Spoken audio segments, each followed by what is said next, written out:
इस कहानी में कैसे खूबसूरत जीनी से अपनी इच्छाएं पूरी करवाता है, यही आज इस कहानी में देखेंगे। वीडियो बहुत मजा आने वाला है, इसलिए वीडियो पूरा देखना। कहानी की शुरुआत क्रिस नाम के लड़के से शुरू होती है, जो इस वक्त बीच पर टहल रहा था। क्रिस के साथ उसका पालतू सैमी भी था। क्रिस बीच के पास ही रहता था, इसीलिए वो रोज यहाँ टहलने आता था। वैसे क्रिस पहले एक सिंगर था, लेकिन आजकल उसने गाना बंद किया हुआ था। बीच पर कुछ देर टहलने के बाद क्रिस एक जगह पर बैठ जाता है। वो बैठकर खुद भी खाना खाता है और सैमी को भी खिलाता है। खाना खाने के बाद क्रिस जैसे ही आराम करने लगा, तभी उसे लगा कि समंदर में कोई डूब रहा है। वो जल्दी जल्दी लाइफ गार्ड के घर की तरफ भागता है, क्योंकि उसे अच्छे से तैरना नहीं आता था। लेकिन ना तो लाइफ गार्ड के घर की हालत ठीक थी और ना ही वह घर में था। अब क्रिस घर की टूटी हुई खिड़की उठाकर खुद ही समंदर की तरफ बढ़ने लगा और फिर जल्दी ही समंदर में कूद जाता है। लाइफ गार्ड बेवन पास ही टहल रहा था और उसने क्रिस को पानी में देख लिया था। समुद्र में क्रिस को कोई नजर नहीं आता। उससे वहम हुआ था कि कोई डूब रहा है और इसी वजह से अब उसकी जान खतरे में पड़ गई थी। धीरे धीरे वो पानी में डूबने लगा। पानी के अंदर उसे एक फूलदान मिलता है और तभी बेवन भी उसके पास पहुंच जाता है। जल्दी ही बेवन ने उसे पानी से बाहर निकाल लिया था, जिस कारण आज क्रिस की जान बच गई थी। वैसे ये दोनों दोस्त भी थे और एक दूसरे के घर आते जाते रहते थे। थोड़ी ही देर बाद क्रिस फूलदान लेकर अपने घर आता है। वो फूलदान को टेबल पर रखकर घर के काम करने लगा। वो घर में अकेला ही रहता था। घर के काम करने के बाद वो थोड़ा सा आराम भी करता है। रात को क्रिस अपनी बाइक उठाकर पास वाले बार में आता है। वो रोज दारू पीता था और दारू पीने इसी बार में आता था। आज क्रिस जैसे ही दारू पीने लगा, तभी उसके पास हाइमन नाम का आदमी आता है। हाइमन एक म्यूजिक कंपनी का मालिक था और क्रिस भी उसे अच्छे से जानता था। हाइमन चाहता था कि क्रिस फिर से गाने लगे और उसकी कंपनी के लिए गाए, मगर क्रिस ने गाने से साफ साफ मना कर दिया था। हाइमन उसे पैसों का भी लालच देता है, लेकिन क्रिस फिर भी नहीं मानता। दरअसल पिछले महीने ही क्रिस का अपने छोटे भाई जिमी से झगड़ा हो गया था। जिमी भी गाना चाहता था। वह चाहता था कि क्रिस उसकी मदद करे, लेकिन क्रिस उसकी मदद करने से मना कर देता है। जिमी गुस्से में आकर उसके घर से तो निकल गया, लेकिन रास्ते में ही उसका एक्सीडेंट हो जाता है और वो मर जाता है। बस उसी दिन से क्रिस ने गाना बंद कर दिया था। जिस दिन उसके भाई की मौत हुई थी, क्रिस को लग रहा था कि उसने जिमी की मदद नहीं की, इसीलिए उसका एक्सीडेंट हुआ था। घर पहुंचकर क्रिस पहले फूलदान साफ करता है और फिर वहीं बैठकर आराम करने लगता है। फूलदान को साफ करते उसने उसे रगड़ दिया था, जिस कारण घर के आसपास तेज हवा चलने लगी थी। देखते ही देखते फूलदान चमकने लगा और ये देखकर क्रिस डर गया। अब जल्दी ही फूलदान से एक खूबसूरत सी लड़की निकलती है। क्रिस हैरान हुआ, सब देख रहा था। लड़की बाहर निकलकर उसे कहती है कि मेरा नाम रूही है और मैं तुम्हारी गुलाम हूँ। क्रिस का ध्यान उसकी बातों पर कम, लेकिन उसके बड़े बड़े तरबूजों पर ज्यादा था। उसकी नजरों को पहचान कर रूही ने क्रिस की ही एक शर्ट पहन ली। वो अब जैसे ही उसके पास जाने लगती है तो वो डरकर पीछे हटने लगता है। रूही उसे समझाती है कि मैं तुम्हारी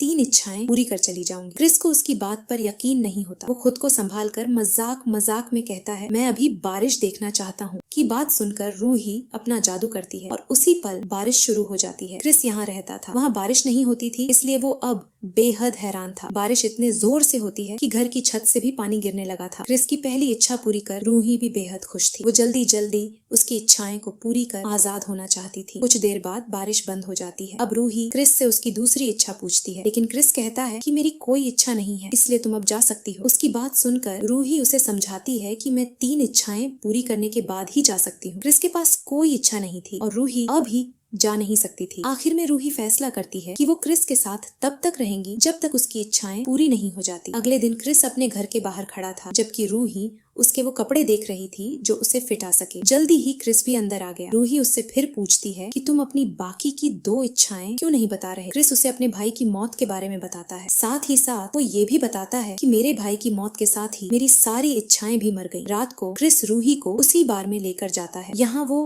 अक्सर आया करता था। दोनों यहाँ आकर दारू पीते हैं। बार में बेवन भी दारू पी रहा था। क्रिस रूही को बेवन से मिलाता है और फिर वापस चले जाते हैं। दोनों ने आज काफी दारू पी ली थी, जिस कारण वो घर आते ही एक दूसरे का पानी निकालने लगे। अगले दिन भी दोनों साथ साथ घूमते फिरते हैं। दोनों कुछ वक्त एक झील के पास बिताते हैं और फिर बीच पर चले जाते हैं। रात होते ही दोनों फिर से एक दूसरे का पानी निकालने लगे। अगले दिन हाइमोन लिस नाम की लड़की के पास आता है। लिस भी यहीं रहती थी और वह क्रिस की अच्छी दोस्त थी। हाइमोन किसी भी तरह क्रिस को गाने के लिए मनाना चाहता था। वो लिस के पास इसीलिए आया था ताकि वो क्रिस को समझा सके। रात को क्रिस और रूही फिर से पानी निकालते हैं। रोज की तरह पानी से पानी निकालने के बाद रूही फूलदान में चली जाती है और क्रिस अपने बिस्तर पर सो जाता है। अगले दिन रूही सुबह होते ही घर के काम करने लगी। दोनों को साथ साथ रहते कई दिन हो गए थे, जिस कारण दोनों एक दूसरे से प्यार करने लगे थे। रूही क्रिस के लिए खाना बनाती और क्रिस मजे लेकर खाना खाता। एक रात रूही क्रिस से कहती है कि मैं तुमसे बेहद प्यार करता हूँ। प्यार का इजहार रूही ने तो कर दिया था, लेकिन क्रिस कुछ नहीं बोलता। रूही उससे पूछती है क्या तुम भी मुझसे प्यार करते हो? इस पर क्रिस पहले तो खड़ा हो जाता है और फिर कहता है मैं किसी जीनी से प्यार नहीं कर सकता। क्रिस की बात सुनकर रूही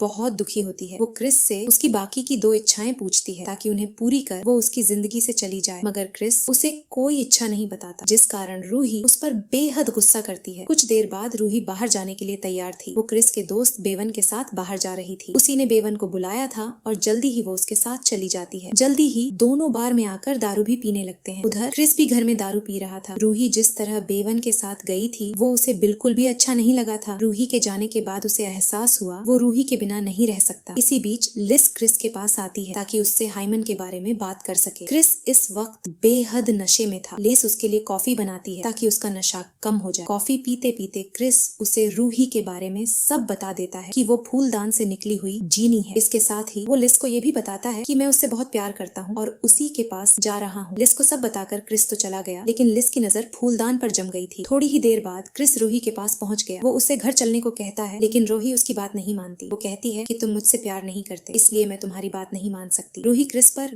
बेहद गुस्सा थी। क्रिस उसे समझाकर जाना चाहता था ताकि वो उसे समझा सके कि वो उससे प्यार करता है, जबकि रूही को लग रहा था कि क्रिस अपनी इच्छाएं बताना चाहता है। वो क्रिस से कहती है कि तुम यहीं अपनी इच्छाएं बताओ और फिर यहाँ से चले जाओ। क्रिस गुस्से में आकर कहता है कि मेरी दूसरी इच्छा है कि मुझे एक साधारण लड़की मिल जाए। रूही कहती है कि तुम्हें जल्दी ही साधारण लड़की मिल जाएगी। अब क्रिस तीसरी इच्छा बताता है कि रूही हमेशा हमेशा के लिए वहीं चली जाए, यहाँ से वो आई थी। क्रिस की आखिरी इच्छा सुनते ही रूही की तबीयत खराब हो गई और क्रिस किसी तरह उसे संभालना है। कुछ देर बाद क्रिस उसे घर ले आया था। रूही की तबीयत इसलिए खराब हुई थी क्योंकि वो वापस जाना चाहती थी, लेकिन उसके पास उसका फूलदान नहीं था। रूही ने क्रिस की तीनों इच्छाएं पूरी कर दी थी। क्रिस की तीसरी इच्छा थी कि रूही वहीं चली जाए, यहाँ से वो आई थी। क्रिस की तीसरी इच्छा पूरी करने के लिए उसे फूलदान चाहिए था। क्रिस को भी जल्दी ही पता चल जाता है कि फूलदान लिस के पास है। वो जल्दी जल्दी लिस के घर जाता है, लेकिन वहाँ उसे लिज नहीं मिलती। लिज इस वक्त समुद्र किनारे बैठी थी और फूलदान उसी के पास था। लालच में आकर उसने फूलदान तो उठा लिया, लेकिन उसे ये नहीं पता था कि इसमें से जीनी कैसे निकलता है। अगले दिन लिस को अपनी गलती का एहसास हो जाता है कि उसने लालच में आकर क्रिस को धोखा दिया है। वो फूलदान क्रिस को लौटा देती है, जिसके बाद क्रिस रूही को लेकर समुद्र किनारे आ जाता है। जल्दी ही रूही फूलदान में चली जाती है और क्रिस फूलदान को समुद्र में बहा देता है। अगली सुबह भी क्रिस बीच पर ही था। के जाने के बाद वो इतना दुखी था कि रात को वो बीच पर ही सो गया था। वो जैसे ही नींद से जागता है तो उसकी नजर एक लड़की पर पड़ती है। लड़की बीच पर ही टहल रही थी और वो क्रिस के पास आकर उसकी तबीयत के बारे में पूछने लगी। ये लड़की बिल्कुल रूही जैसी ही दिखती थी और उसे देखकर क्रिस भी हैरान हो गया था, लेकिन जल्दी ही क्रिस समझ जाता है कि रूही ने उसकी दूसरी इच्छा भी पूरी कर दी। क्रिस की दूसरी इच्छा थी कि उसे एक साधारण लड़की मिले और अब वो उसे मिल चुकी थी और ये मूवी यहीं पर खत्म हो जाती है। अगर आपको हमारी वीडियो थोड़ी सी भी अच्छी लगती है तो वीडियो को लाइक और चैनल सब्सक्राइब कर लीजिए। मिलते हैं अगली वीडियो में।